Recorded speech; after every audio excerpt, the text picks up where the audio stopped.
Hey guys, Alan here, Solid Rock Class. Hey, so glad you tuned in with me this morning. Hey, we're going to talk about waiting rooms, and we kind of hit this last week. I told you we was probably going to spend a few weeks coming up on this, and we're talking about a time that we've got a crisis in our faith, or a time when everything just seems to get stagnant on us.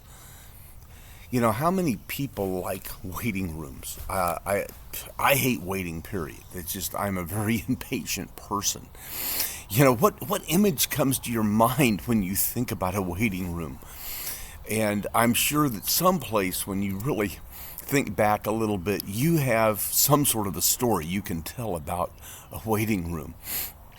And one of the ones that I have that's kind of in the back of my mind was one that I was in Visalia, California. It was in an emergency room, and it was late at night. It was extremely crowded. It was just wall to wall people. And we waited and waited and waited. And you watch people get upset. You watch people walk around and cry, and you know you do all of that just for a couple of minutes with a doctor at the end of the day. So let's be honest here. We all hate to wait. The point is that sometimes we have to wait, and sometimes the fact of waiting sometimes actually speeds up service, but that's not what we like, and that's not what we want. We want all this personal attention. But I mean, your thought or your story, it may not be about a doctor's waiting room or a hospital waiting room. It may be waiting for a car to be serviced. It may be some sort of social security office. I don't know if you've ever waited in one of those. Those are kind of fun. But you know, God has waiting rooms, and we live from waiting room to waiting room. It's many times it's a season of transition for us. Sometimes it's life altering events. Sometimes it's tragedy. We just kind of wake up one morning and all of a sudden we're in a waiting room. It can be, though, just a season of rest. Sometimes we need that rest within our life. Sometimes we need a time of kind of refreshment within our life. But no matter what brought you to that moment of being in God's waiting room, one thing is really, really certain. God has a purpose for it. Now, we're going to be talking about Joseph here in just a little bit, but I want to pull something from the New Testament, and it's Romans 8:28. It says, "We know that all things work together for good to them that love God, who are called according to his purpose." Now, let's remember a couple of things. All things work for good, but it's for those that serve God, not for everybody. But we're going to look here a little bit at Joseph and Joseph's waiting rooms back in the Old Testament. And we can see some of them. I'm just going to kind of talk about a couple of them here for a second. But remember, Joseph, he was a dreamer, and he had this waiting room that he was in, wasn't he? He was in this waiting room. He dreamed, and he had great aspirations. But then later, we found there was another waiting room, and it was a pit. That one didn't last real long, but he ended up back in a pit later. But then we had this betrayal. Then we had him as a slave. Then we had him as a prisoner.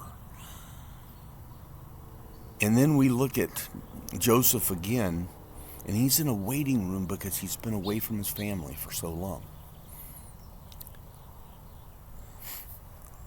So, you know, whatever job you may have, whatever relationship problem you may have, or whatever goal or mark you may have, whatever you feel like you've fallen short of, whatever tragedy, whatever good thing possibly,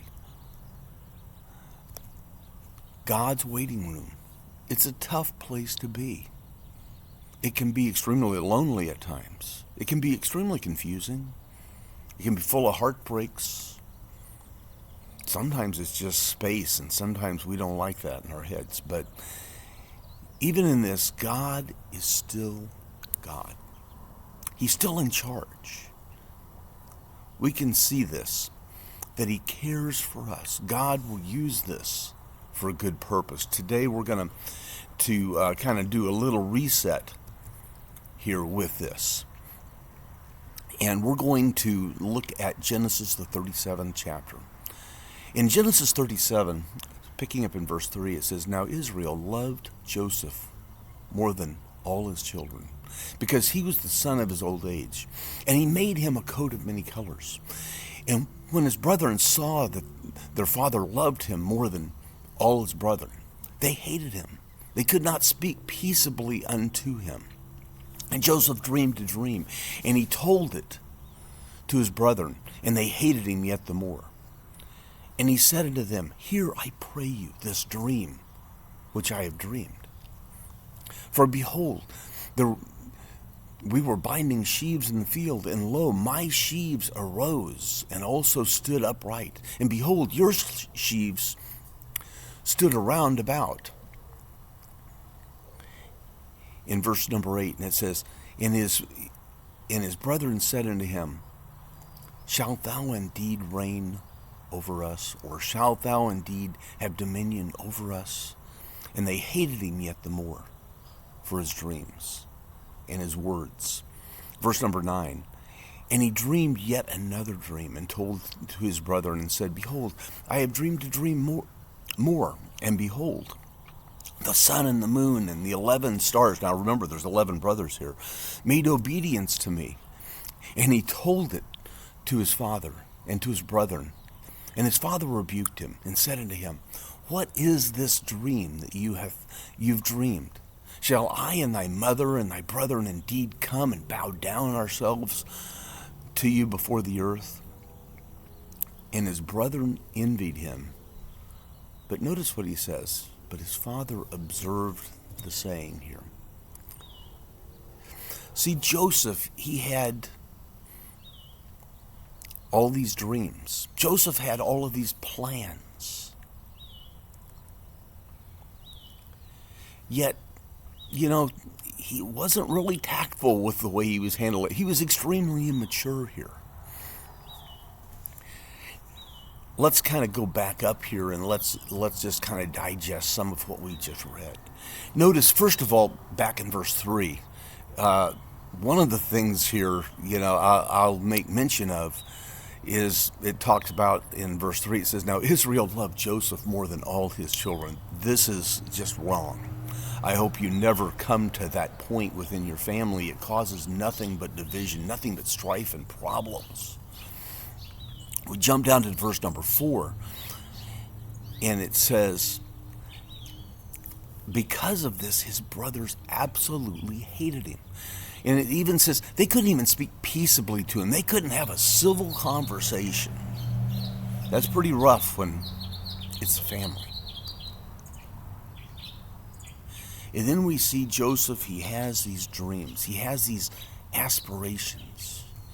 I think a lot of times we have a lot of dreams. God's put some great dreams within our life. A lot of great goals that we've set for ourselves. And sometimes when we go to tell somebody about them, they don't take real favorably to them. In verse number 8, we jump down to, after that first dream he talked to his brothers about, it says, Shall indeed thou reign over us? Or shall thou indeed have dominion over us? And they hated him yet the more. Of course, we know the end of the story, and they did bow down to him. He did indeed have dominion over them, didn't he? Then in verse number 9, it jumps down. It says, He dreamed yet another dream and told his brethren. And of course, what we see in verse number 10, his father got onto him. He let him know how immature he was for the way he was flaunting this out there. But I think probably the biggest piece to this is what I stopped at when we read through a little bit ago in verse 11. And that says, and his brethren envied him. He says, but his father observed the sayings. There was something in the back of his father's mind that said, I need to listen to what he's having to say here. See, when we find ourselves in these waiting rooms, Joseph is shoved off into this waiting room as a dreamer. And we need to ask ourselves a couple of questions. First, we need to ask ourselves, is there something God's trying to teach me during this time, during this waiting period? Is there something he's trying to teach me? And the second thing we need to kind of ask ourselves here with these questions is there something God is attempting to change in my life during this time? You know, many times we pray that people will change their lives. In reality, God's really wanting us to change our life. Many times God's changing us, not them.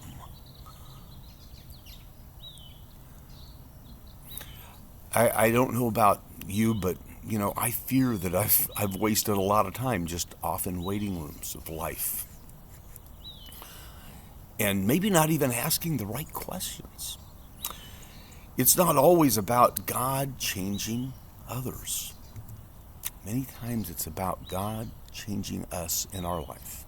We're going to continue with the story of Joseph here next week, and we're going to talk about at least one more of his waiting rooms, as we've talked about kind of him being a dreamer and shoved into this waiting room. But we're going to see some tragedy that's going to occur next week in the pit and in the betrayal that he has. But this is Alan, and I'll catch up with you just a little bit later.